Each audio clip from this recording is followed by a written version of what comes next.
आऊज़ु बिल्लाहि मिनश्शैतानिर्रजीम बिस्मिल्लाहिर्रहमानिर्रहीम। सूरा अल मायदा ते पारा 6वां। एक रकू तो लग के तीन रकू तक दा निचोड़। पहले रकू च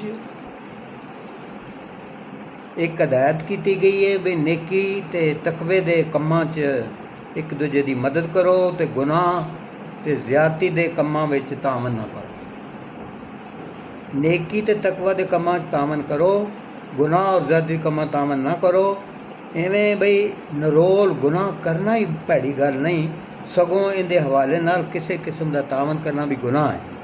मिसाल के तौर पर सूद लेना गुनाह है, उहदे नाल सूदी कम्मां नूं लिखना, उन्हां दे गवाह बनना भी गुनाह है।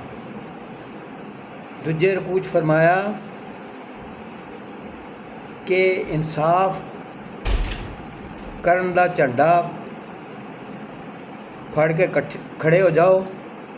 किसी किस्म की किसी कौम की दुश्मनी तुहानू इस ते ना उभारे कि तुसी अदल ना करो, इंसाफ ना करो।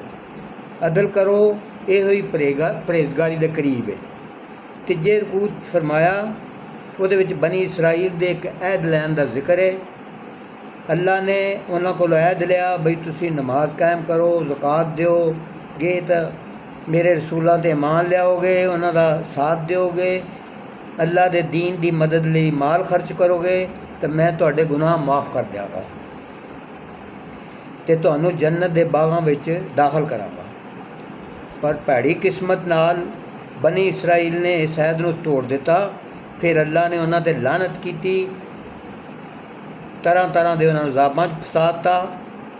किताबियां नूं दावत दी गई है कि साडे रसूल सल्लल्लाहु अलैहि वसल्लम आ चुके ने जेड़े उन्हां गल्लां दी वाज़ह कर रहे हैं जिहड़ियां तुहाडीआं किताबां विच तालीम च छुपाईआं होईआं ने। साडे रसूल सल्लल्लाहु अलैहि वसल्लम ते ईमान लै आओ, इहदे विच तुहाडी भलाई है। फिर यहूदियां ते ईसाइयां दे इस गल दा तोड़ कर दिता है, नफ़ी कर दी है भी अल्लाह दे तुसी बहुत ही प्यारे हो।